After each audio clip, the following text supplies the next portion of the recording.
The past remains largely unseen, an entity which is only visible, for the most part, through an early photography's reliance on black and white film and sepia tint. But there are other records beyond the faded images of forgotten faces and vaguely familiar landscapes. They are artists' paintings, canvas documents created in vivid colors, recording the people, places, and events which form the visual history of an area. A history from which Mississauga has emerged and claimed as its own.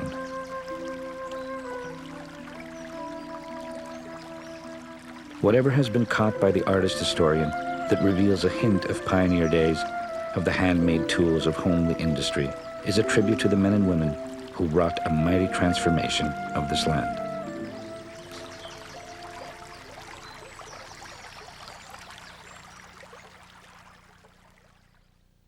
Known today as one of the largest cities in Canada, Mississauga has expanded both in prosperity and in population since 1968.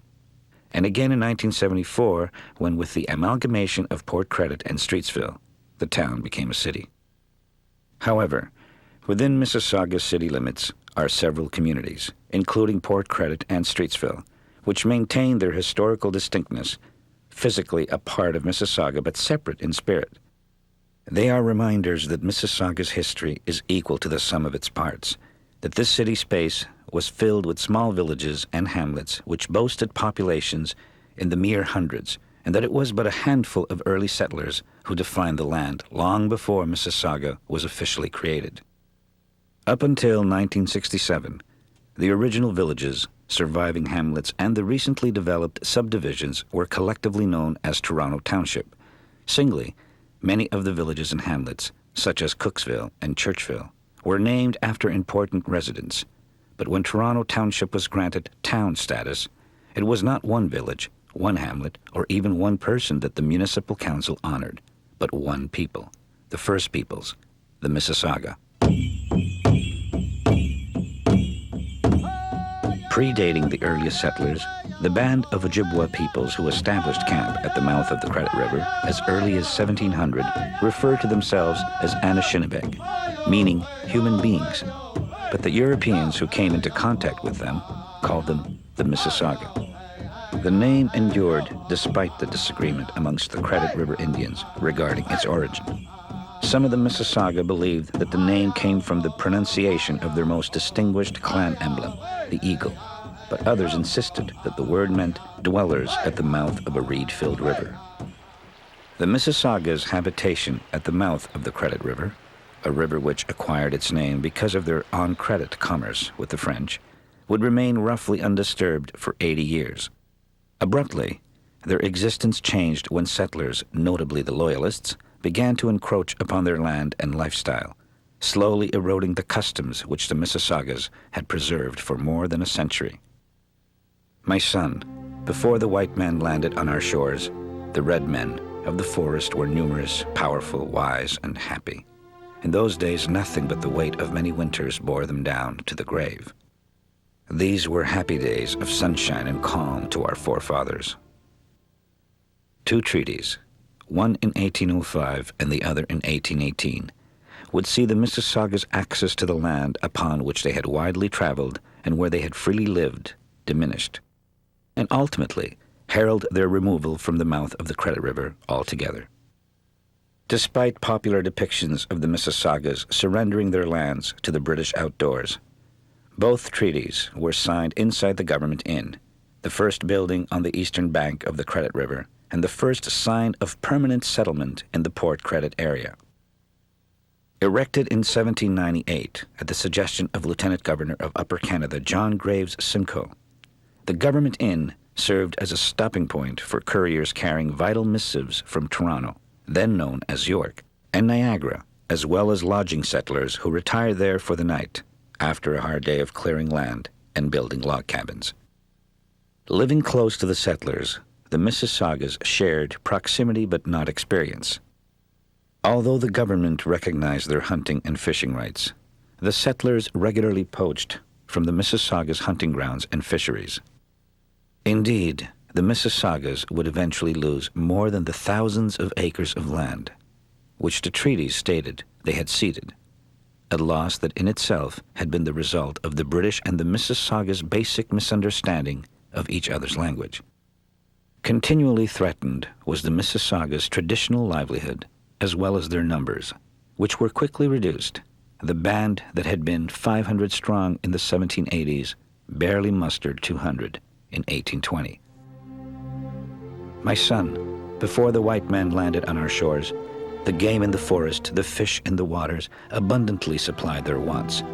As the white man advanced in his encroachments, the Indian retired farther back to make room for him.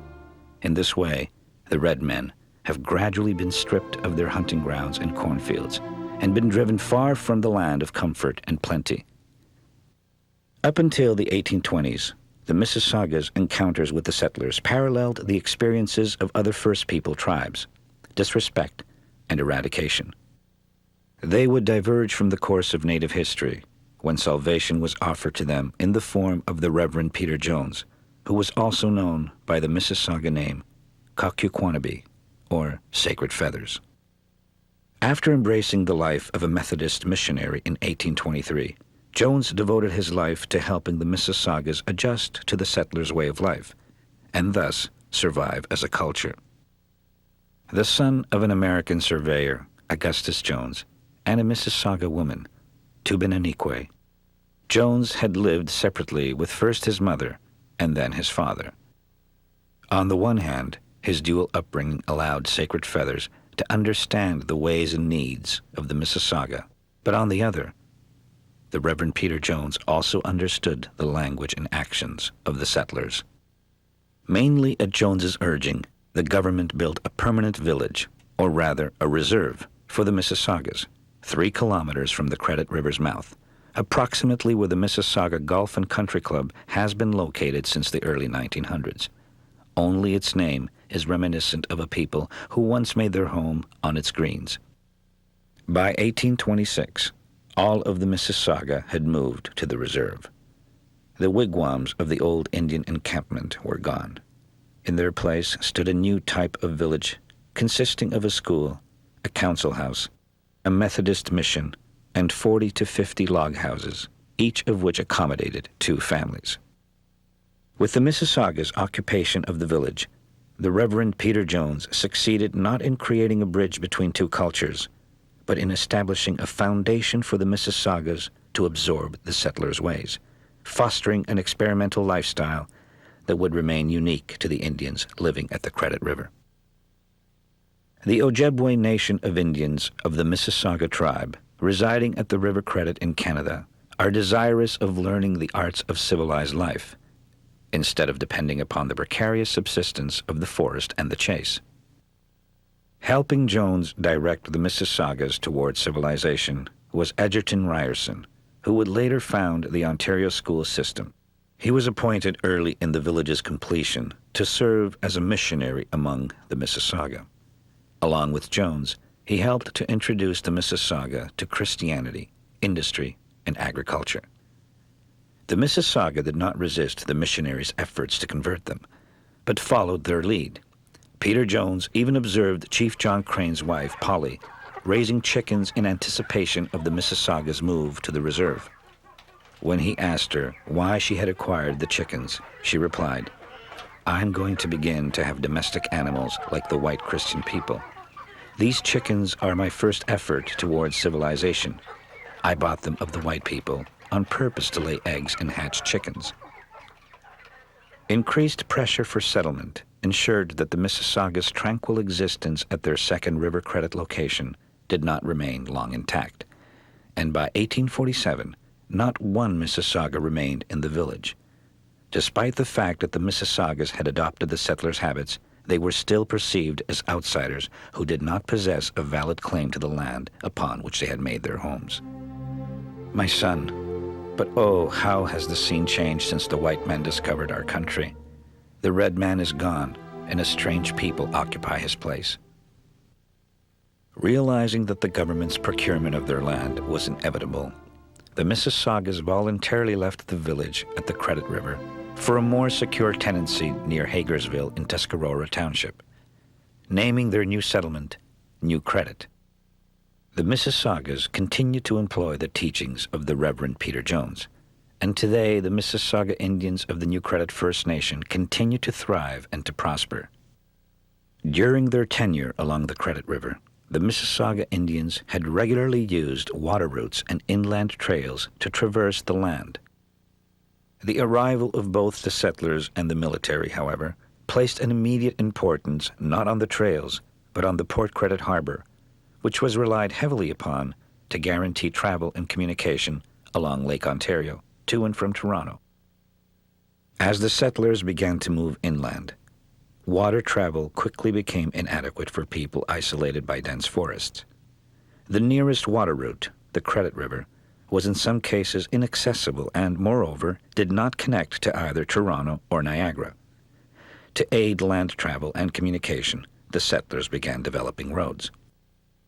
The first major road to bisect Toronto Township was Dundas Street, which was known as the Governor's Road, because just as Lieutenant Governor John Simcoe had foreseen the need for a stopping house near the Port Credit Harbor for settlers and the military alike, he also determined that a road was needed to connect York and Niagara, the two main spots of settlement in Upper Canada. With only 7 settlers, the yet-to-be-named Toronto Township was fortunate to have one of the first of 2 roads constructed in all of Upper Canada passing through it, between the points of Etobicoke Creek and the Credit River in the early 1800s. During the days of early settlement, settlers were expected to perform statute labor, which meant that they maintained the roads in lieu of paying taxes. Although lack of maintenance was punishable by fines, roads were often in poor condition because the settlers were instead occupied with building their homes and working their land. One of the better roads, Dundas Street, was carved out of horizontally laid tree logs, a style of road building known as corduroy. But most roads were far worse for the traveler, in that they were crisscrossed with ruts and pocked with stones. The aptly named Stone Road, later christened Mississauga Road, ran parallel to the village where the Mississaugas lived. By 1840, a traveler could navigate Stone Road and Dundas Street in a day's outing. Beautiful mild day, passing through the Indian village, saw Peter Jones in his house, returned in the afternoon by the macadamized Dundas Road. Through Springfield, enjoyed it exceedingly. Reached Toronto at dusk. Despite advances in road building, which would replace timber with crushed stone, Dundas Street remained an uncomfortable road to travel for many years. In 1828, travelers found it to be abominably jotty, formed of trunks of trees laid crosswise without any coating of earth or stones.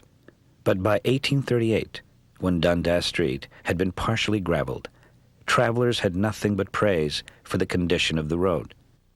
Dundas Street passes through a high-level country for 35 miles, well cleared and thickly settled by a superior class of settlers. Indeed, the settlers took advantage of the opportunities that the highly traveled Dundas Street, the only other route besides the lake for trade and commerce with Toronto, afforded them.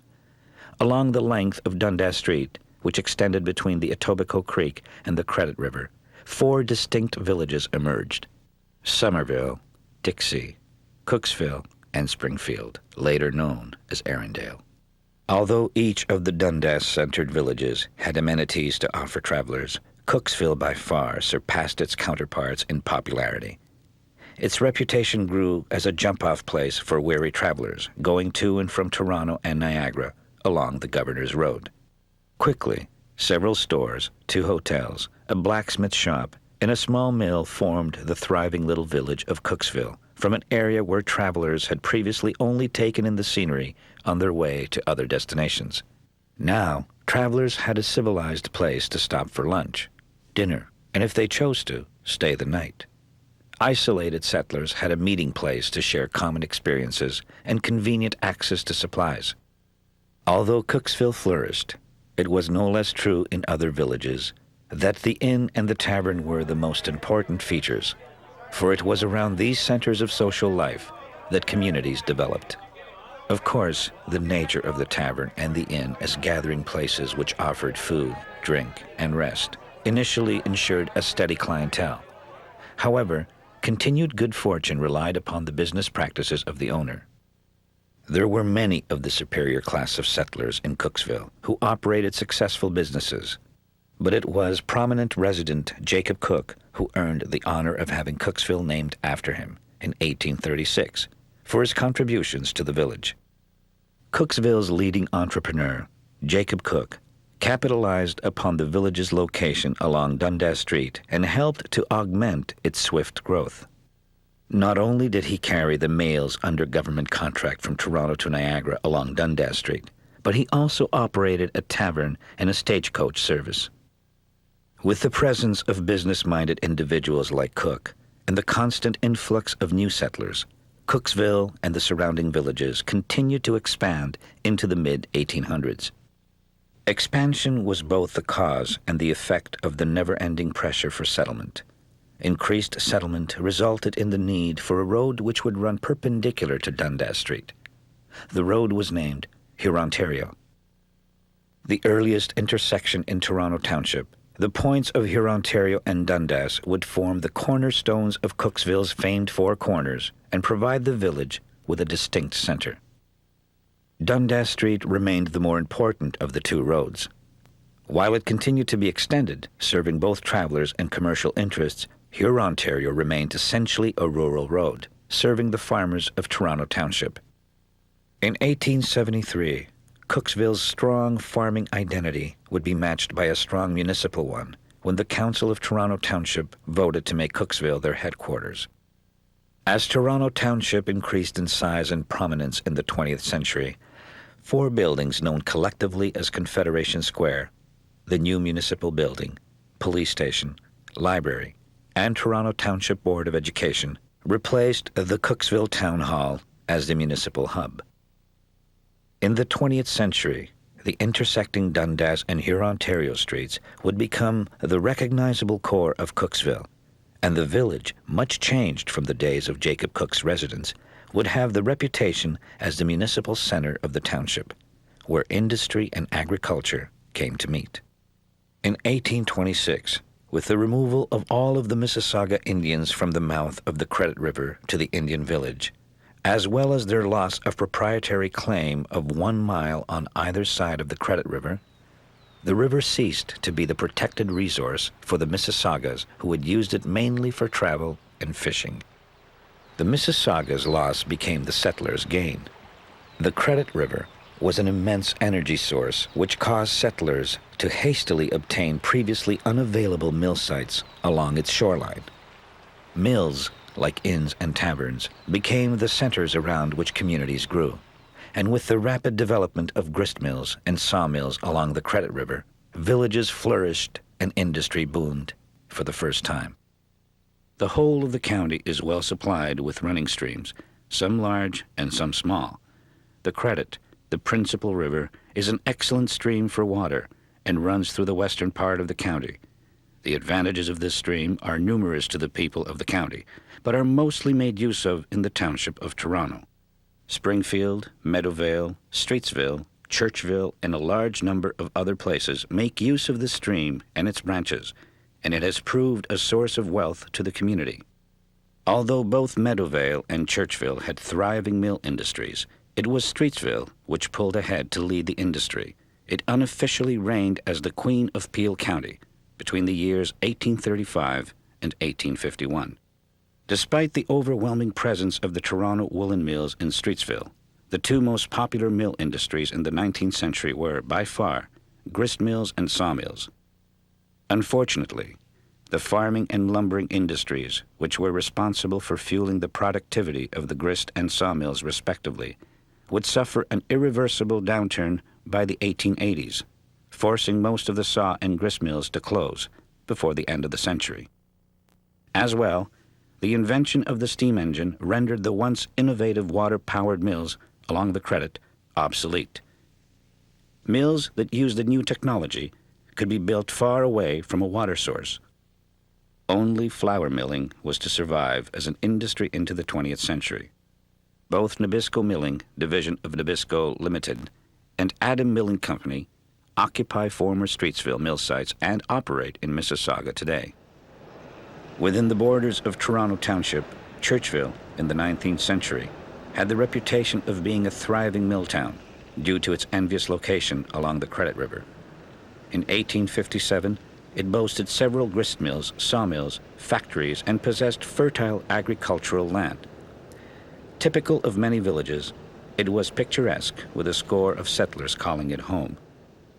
By 1877, the landscape had changed. Even Churchville's exceptional water privileges would not protect the village from the fate of the majority of mills in Toronto Township. But prior to the effects that the decline in both farming and lumbering and the invention of the steam engine would have on the mills, Churchville's economic status, like many villages in Toronto Township, altered because of the arrival of the railroads. 20 years ago, Churchville was one of the most flourishing in the county, it having one of the best water privileges on the Credit, and being in the center of the county. Nearly all the wealth of the manufacturers of the county centered there. There were several grist mills, sawmills, and factories of different kinds. But the advent of the railroads to the county put a stop to its prosperity. Despite being the greatest advance in transportation in the 19th century, the railroad's influence on Toronto Township was largely negative. The two main lines, the Grand Trunk and the Great Western, passed through the township from east to west in the extreme north and south of the township, bypassing the middle altogether. Located in the north, Malton was one of the few villages to benefit from the addition of the Grand Trunk Railroad line when it opened in 1855. Connecting Malton to Brampton, the Grand Trunk established Malton as a wheat market. It quickly became more economical to ship wheat from Malton to Brampton and from there to Toronto. Indeed, based on the arrival of the Grand Trunk Railroad, Malton's population surged to 350. Unlike Malton, many of the smaller villages, including Churchville, deteriorated with the advent of the railroads. The railways robbed the smaller communities of the valuable road traffic which had created them in the first place, and effectively isolated them. While Churchville languished, Cooksville fared slightly better despite losing a portion of its trade to the Grand Trunk Railway, and as well to the Great Western Railway, which had finished line construction near the lakeshore in 1855. Port Credit was another village that saw its trade affected by the railroads, but which was able to survive the Great Western's advance. Integral to the village's economic success, the Port Credit Harbor provided a stopping point and an outbound route for a variety of shipping businesses, travelers, and smugglers. Despite the fact that the Great Western succeeded in diverting the transportation of products, the harbor continued to generate revenue for the area's shipping businesses. From approximately 1870 to 1900, the harbor became well known for conveying stone and sand to Toronto for building projects, and consequently gained fame as the home of the Port Credit stone hooking fleet. As the Grand Trunk had boosted Malton in the north, Clarkson benefited greatly from the launch of the Great Western Railway in the south. The Clarkson station functioned as a post office for the railroad and as a collection center for small fruits, especially strawberries, which were shipped into Toronto.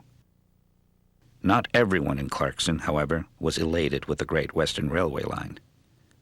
When the first official train of the Great Western Railway rolled into the Clarkson station, the train was almost prevented from progressing any further. A local man, Mr. Carthew, had erected a barrier on the tracks and effectively blocked the train because he thought the Great Western owed him money for his land. He was taken to Toronto to be jailed, but was released because the railroad had, in fact, not paid him at all. Villages and hamlets that had been bypassed by the Grand Trunk and the Great Western Railway lines would wait more than 20 years for a railroad to call their own. Finally, in 1879, the Credit Valley Railway was opened, but, in some cases, too much time had passed to revive villages like Churchville, which continued to fade. Conversely, Cooksville, which had managed to keep some of its trade despite the efforts of the railways, became an important center for shipping various farm products. Other Credit Valley railway stations were located in Streetsville, Dixie, Erindale, and Meadowvale. Unfortunately, the Credit Valley Railway never became the economic boon that it was hailed to be, and by 1883, the Credit Valley Railway was sold to the Canadian Pacific Railway. The Canadian Pacific Railway continued to be used into the 20th century, and on November 10th, 1979, worldwide attention was focused on Mississauga, when 24 of 106 cars of CPR's freight number 54 derailed, just north of Dundas Street at Mavis Road. Tanks containing propane exploded, but the real concern was the leaking tanks of chlorine, which resulted in the peaceful evacuation of 2/3 of Mississauga's residents. 7 days would pass before the fires were extinguished and the threat of chlorine leaks neutralized, finally allowing Mississauga's citizens to return to their homes. Often referred to as the Mississauga Miracle, the disaster qualifies as the first time the young city was tested in a crisis. The true miracle, however, was the successful evacuation, which was unprecedented in North America. Behind the evacuation success lay the city's people, who, like the area's early settlers, exhibited remarkable fortitude. Into the 20th century, the trains were not only relied upon for shipping, but provided a convenient form of travel as well. But progress brings change, and the invention of the car, along with the paving of many roads, would eventually lessen the train's importance to commuters. In 1918, a provincial highway census showed that Lakeshore Road carried a daily average of 1,745 vehicles. Accordingly, Lakeshore Road's importance was recognized when it was paved in 1919 and christened Provincial Highway Number 2. The paving of Lakeshore Road also brought with it the first 4-lane concrete bridge, which replaced an ornate wood and iron bridge and continued Highway 2 across the Credit. It would not be the first or last bridge to cross the Credit River at Lakeshore Road. Indeed, the bridge has been replaced many times in the road's long existence. But despite the bridge's varied forms over more than 150 years, it provides a reminder of Toronto Township's early days. As a result of Lakeshore Road becoming the first highway to link Toronto to Hamilton, many people who had previously been summer residents settled permanently in Toronto Township in the early 1920s. At this time, people were ready to lay a foundation to be optimistic despite the impact of World War I only a few years before. But this farming community had already been forced onto the world scene. There would not be a return to the days before war, and industry left its mark on the township. It would be impossible to forget the sight of troops being put through drills in Cooksville, where for 78 years the Toronto Township Agricultural Society and later the Cooksville Agricultural Society had held an annual fair. The importance of the fair to Cooksville was demonstrated in 1897 when the Toronto Township Society decided to move the fair permanently to Streetsville. As a result of losing the fair, local residents formed the Cooksville Agricultural Society to continue the custom of a fair in Cooksville. The old tradition of farming and the newer ones of baseball, horseshoes, and auto polo continue to be yearly anticipated events at the Cooksville Fairgrounds. But in 1914, the revelry stopped. Under the command of Colonel Thomas Laird Kennedy, later Ontario's Minister of Agriculture and temporary Premier of Ontario, a training camp was organized at the Cooksville Fairgrounds. The camp benefited the unemployed who received food, $1 per week, and military training. After 2 months, the men joined the 4th Company Military Regiment. 75 went overseas, but only 44 returned. Evidence that the war had invaded the home front was visible elsewhere in Toronto Township. Regiments marched from training grounds in Niagara to Toronto for embarkation overseas, routinely stopping in Clarkson for rest and medical inspection. On behalf of the Red Cross, the Clarkson Women's Institute hosted many luncheons for the soldiers who enjoyed their last respite before joining the fight abroad. Besides providing rest and relaxation for soldiers who hailed from all over Ontario, the Women's Institute also sent parcels and letters from home to the Clarkson boys stationed in Europe. I am pleased to say I have met quite a few of the Clarkson boys since coming back to the line. It feels good to know we are not forgotten, and that the folks at home realize that although we voluntarily choose this path, 'twas not with a dream of adventure or glory, but with eyes fully open to the fact that 'twas a necessary decision if we are to continue to live with that freedom that we consider is ours by heritage, and that that good old flag may continue to wave over us. It is a sign, when we receive these letters and parcels, that we know that our people will not prove ungrateful and fully realize that this is no picnic. The Clarkson Women's Institute would continue their work on the behalf of the Red Cross during the Second World War. By this time, Thomas Laird Kennedy had retired from military service, accepting his status as an honorary colonel with the Peel and the Dufferin Regiment of the Lorne Scots. The post-war years of the early 1950s heralded the rapid urbanization of Toronto Township. That the rural way of life was diminishing was realized through the end of the Cooksville Fair after 118 years. Attendance had started to decline after the end of World War I, and by 1954, attendance was so low that the Cooksville Agricultural Society could not justify its continuance. In the early days, there were just 3 things we went to every year: the Sunday school picnic, the Christmas concert, and the Cooksville Fair. We didn't go to the Toronto exhibition, for it was too long a trip by horse and buggy. Urban development always means the death of fairs. The best fairs are in communities far away from the cities, where there is interest in agriculture and everyone knows their neighbors. Still 20 years from becoming the city of Mississauga, Toronto Township was already shedding its rural roots and becoming an urban center.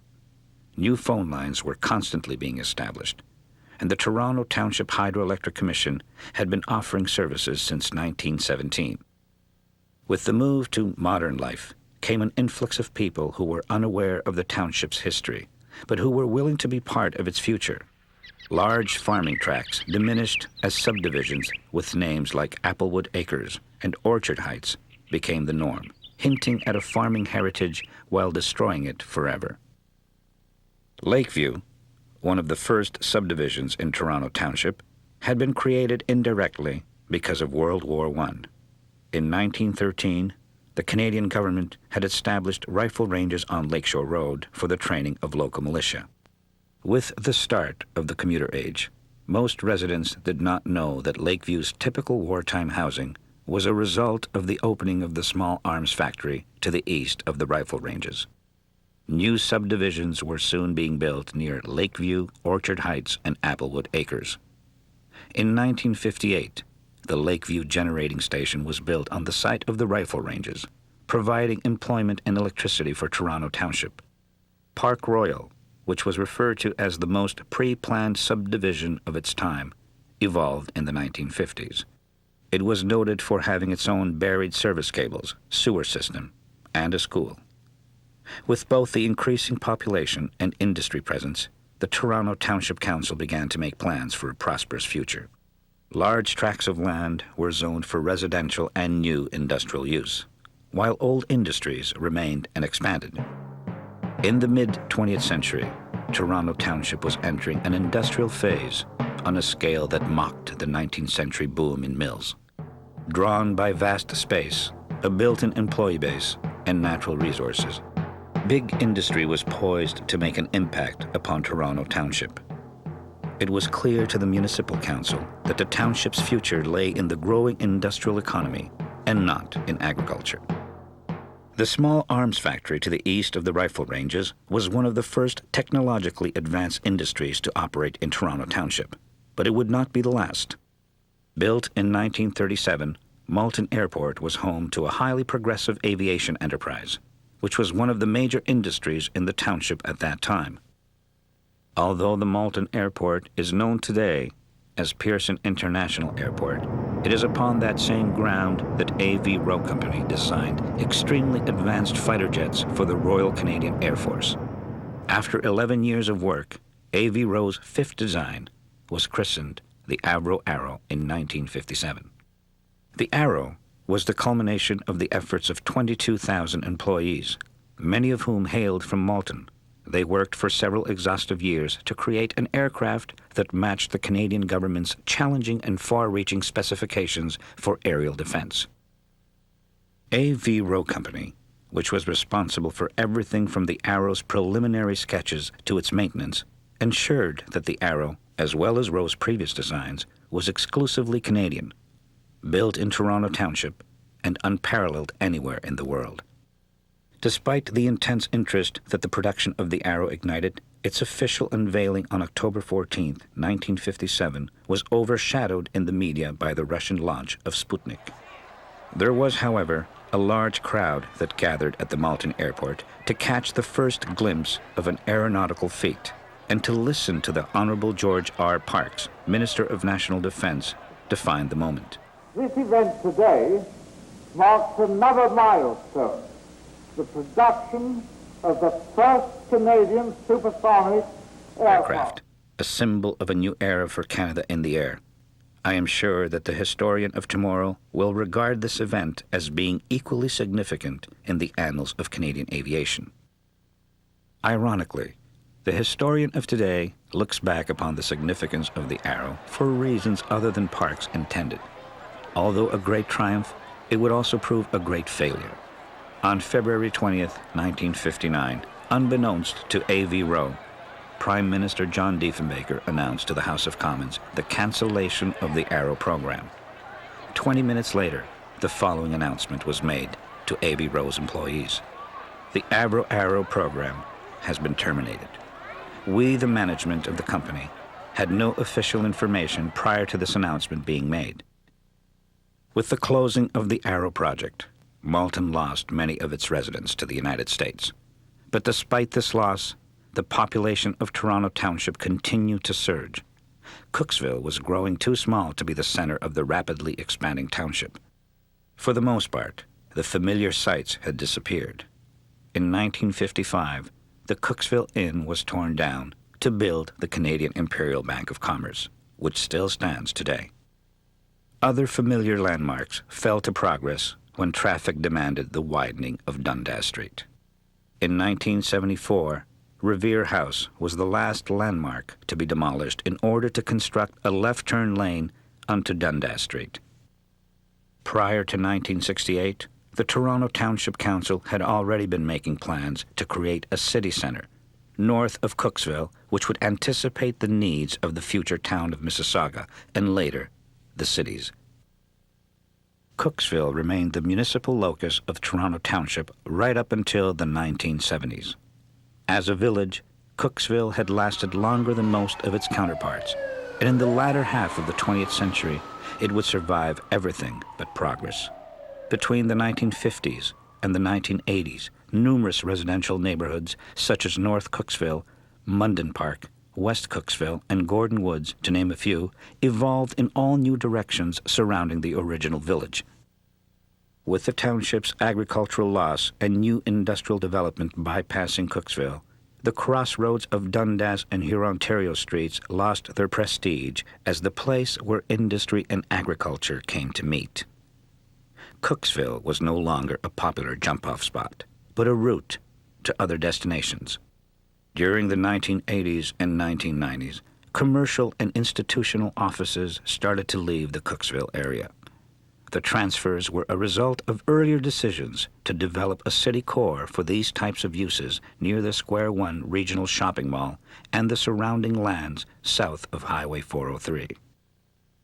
The development of a new city center and the relocation of many downtown functions from Cooksville to city center necessitated the need to plan for several surrounding residential areas.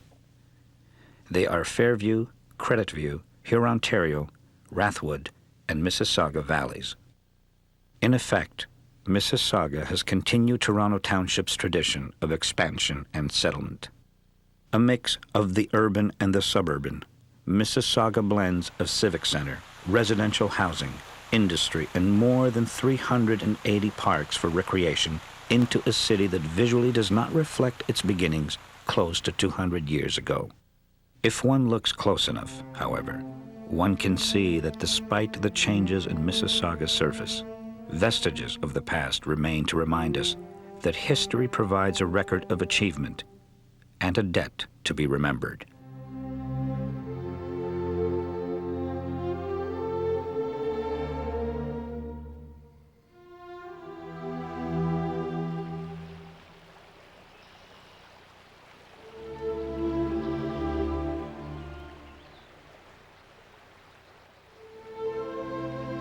My son, a strange people landed, wise as the gods, powerful as thunder. Our fathers held out to them the hand of friendship. The strangers then asked for a small piece of land on which they might pitch their tents. By and by, they begged for more, and more was given to them.